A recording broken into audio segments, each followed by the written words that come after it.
மாலை வணக்கம்.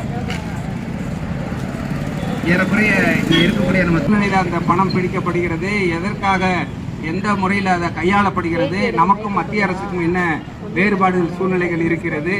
இந்த தமிழக அரசுக்கு இந்த இருசக்கர வாகன பிரச்சார இயக்கத்தின் மூலமாக சிபிஎஸ் ஒழிப்பு இயக்கத்தின் சார்பாக தெரியப்படுத்திக் கொள்வது என்னவென்றால், மதுரை முதல் கட்ட மக்கள் சந்திப்பு இயக்கமானது தமிழக முதல்வருக்கு ஒரு எச்சரிக்கை.